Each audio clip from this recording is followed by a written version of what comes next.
দাও তো লাইটটা। আসসালামু আলাইকুম প্রিয় প্রবাসী এবং বিদেশগামী বন্ধুরা, আপনারা নিশ্চয়ই এরই মধ্যে জানেন সবাই যে মধ্যপ্রাচ্যের বেশ কয়েকটি দেশে আমাদের দূতাবাসের পক্ষ থেকে, বাংলাদেশ সরকারের পক্ষ থেকে জরুরি সতর্কতা জারি করা হয়েছে প্রবাসী বাংলাদেশিদের বাইরে বের হওয়ার ক্ষেত্রে। দূতাবাসের যে সংশ্লিষ্ট দূতাবাসের অফিসিয়াল ভেরিফাইড যেই ফেসবুক পেজ এবং সোশ্যাল মিডিয়া প্ল্যাটফর্মগুলো আছে সেগুলোর যে দিক নির্দেশনাগুলো সেগুলো মেনে চলার জন্য দূতাবাসের পক্ষ থেকে, প্রবাসী কল্যাণ ও বৈদেশিক কর্মসংস্থান মন্ত্রণালয়ের পক্ষ থেকে আহ্বান জানানো হয়েছে। একই সাথে প্রধানমন্ত্রী তারেক রহমান তিনি এখনো রাত জেগে আছেন। একটু আগেও তিনি বিমানবন্দরে খোঁজ নিয়েছেন।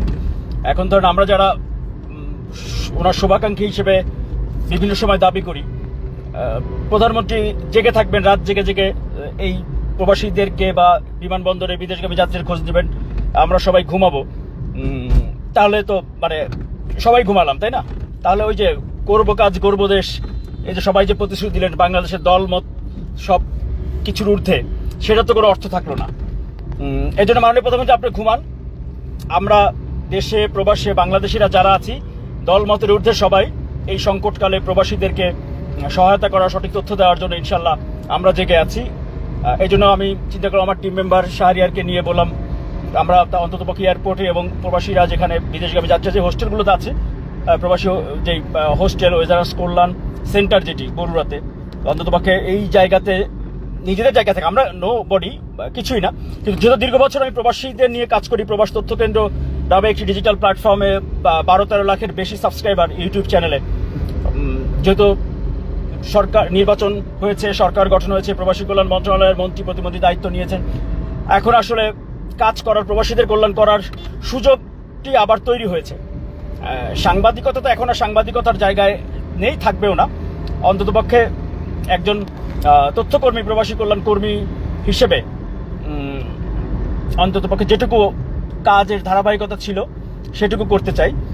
প্রবাসী বন্ধুরা, আপনারা সংশ্লিষ্ট দেশে যারা সংশ্লিষ্ট দেশে যারা আছেন, দূতাবাসগুলোর দিক নির্দেশনাগুলো মেনে চলবেন। মিরাজ হোসেন গাজী লাইভ এই ফেসবুক পেজটির সাথে সাথে প্রবাস তথ্য কেন্দ্র ফেসবুক পেজ এবং ইউটিউব চ্যানেল আপনারা ফলো করতে পারেন, সেখানে চেষ্টা করবো আপডেটগুলো দেওয়ার জন্য। এবং বিমানবন্দরে যারা যাত্রীরা ফ্লাইট মিস হচ্ছে, যারা ফ্লাইট বাতিল হচ্ছে, সেই সকল বন্ধুরা আপনারা প্রবাসী কল্যাণ ডেস্ককে এবং প্রবাসীদের জন্য যেই লাউঞ্জ যেটি আছে সেখানে আপনারা যোগাযোগ করেন।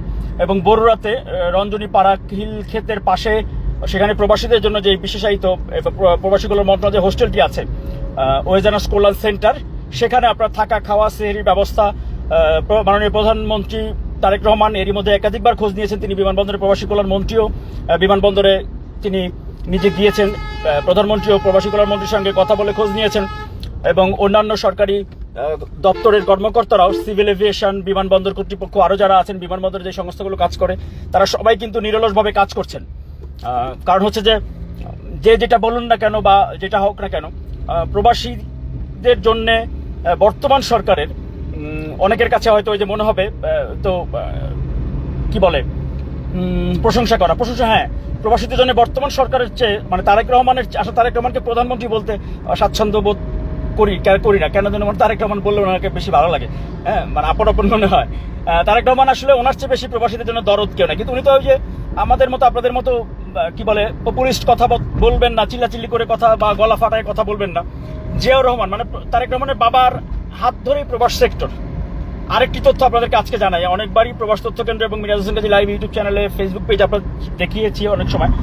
সেটা হলো বেগম খালেদা জিয়া, মরহুমা বেগম খালেদা জিয়া, আল্লাহ ওনাকে ব্যস্ত নসিব করুন। উনি কিন্তু প্রবাসী কল্যাণ ও বৈদেশিক কর্মসংস্থান মন্ত্রণালয় প্রতিষ্ঠা করেছিলেন। উনি প্রবাসীদের কল্যাণ এবং সেবা নিশ্চিত করার জন্য আলাদা মন্ত্রণালয় বেগম খালেদা জিয়া কিন্তু প্রতিষ্ঠা করেছিলেন। জিয়া রহমানের হাত ধরে এই বৈদেশিক কর্মসংস্থান সেক্টর যারা সৌদি আরবে আছেন তারা আমার চেয়ে বেশি ভালো জানেন। সৌদি আরবে নাকি এখনো নিম গাছকে জিয়া ট্রি বা জিয়া গাছ বলা হয়। তাই যে কারণে তারেক রহমানও কিন্তু প্রবাসীদের ভোটাধিকার বলেন, প্রবাসীদের কল্যাণে বিভিন্ন পদক্ষেপ, উনি যেগুলো বলেছেন অন্ততপক্ষে আল্লাহ যদি বাঁচিয়ে রাখে মিরাজ হোসেন গাজীকে, তাহলে প্রবাসীদের কল্যাণের জন্য কি করা লাগবে শুধু তালিকা দেবেন। মন্ত্রী প্রতিমন্ত্রী তো না হলে প্রবাসী কল্যাণ প্রধানমন্ত্রীর বাসার সামনে গিয়ে বসে থেকে বলে ভাই আমাকে প্রবাসী করে দাবি দেওয়াগুলো মাইনে নিতে হবে। আগে তো মন্ত্রী, আগের মন্ত্রী যারা ছিলেন তাদের সচিব, মন্ত্রণালয় কর্মকর্তারা, দূতাবাসের কর্মকর্তা, ওনাদের কাছ থেকে যেহেতু অন্তত পক্ষে মানে প্রবাসীদের কল্যাণে কিছু না কিছু তো আবদার করে আদায় করতে পেরেছি। আর এখন তো অধিকার নিয়ে বসে পড়বো যে প্রধানমন্ত্রীর বাড়ির সামনে মিরাজ হোসেন গাজীরা তো আর এসএসএফ মাইরে ফেলতে পারবে না। আর যাই হোক বুঝাই টুজাই পাঠাইতে হবে। হ্যাঁ, প্রবাসীদের জন্য অন্তত পক্ষে এটুকু করবো, আল্লাহ বাচ্চায় রাখে দোয়া করেন। এবং এই যে তারেক রহমানকে প্রধানমন্ত্রীর চেয়ারে দেখাটা ছিল একটা যুদ্ধ, গেল 16 মাস, সেই যুদ্ধ শেষ। এর বেশি কিছু চাওয়া নাই, পাওয়া নাই, মানে প্রত্যাশাও নাই। এটা তো যারা আমাকে জানেন, প্রবাস তথ্য কেন্দ্রের যারা পুরাতন বন্ধু যারা, তারা নিশ্চয়ই এইটুকু জানবেন। কারণ অসংখ্য প্রবাসীকে জেলখানা থেকে ছাড়ানো বলেন, অনেক প্রবাসীর মৃতদেহ বিনা খরচে বিনা পয়সায় দেশে আনা বলেন, বিশেষ করে জেলখানায় আটক প্রবাসীদের মুক্ত করা, করোনার সময় করোনা টেস্ট ফ্রি করা, না এগুলো মানে মাঝে মাঝে বলতে হয়, না বললে আমার বন্ধুরা আবার ওই কোনো কাজ করতে গেলেই বলেন যে কি যেন উদ্দেশ্যে, কি যেন উদ্দেশ্যে। প্রবাসীরা তো কিছু দেন নাই, তাহলে তারেক রহমানও কিছু দিতে পারবেন না, দিবেন না। হ্যাঁ, বা মানে দিলে নিব না, আবার তা না, ভালোবাসার দোয়া নিব, কিন্তু কোনো প্রত্যাশা যে করি নাই এতদিনে, সেটুকু অন্তপক্ষে বুঝছেন। যে আমি আমার প্ল্যাটফর্ম নিয়ে আমার কাজটি ছিল যে সঠিক তথ্য অপতথ্যের বিরুদ্ধে, অপপ্রচারের বিরুদ্ধে তুলে ধরা। এখন উনি প্রধানমন্ত্রীর চেয়ারে আল্লাহ রহমতে আছেন। ভাবছিলাম হয়তো ওনার মানে অনেক লোকজন সরকারি সংস্থা থাকবে, এখন হয়তো আর বেসরকারি লোকজনের ব্যক্তি পর্যায়ে কাজকর্ম দরকার। এখন দেখলাম না, যারা আসলে কাজ ওই যে গর্ব দেশ, যারা কাজ করবে, আর যারা মানে দেশ গড়ার পরে হাঁটবে, তাদের তো হাঁটবে, ওইটাই থাকবেই। তবে আবারও ইনশাল্লাহ প্রবাসীদের জন্য সেই সংগ্রাম শুরু করব।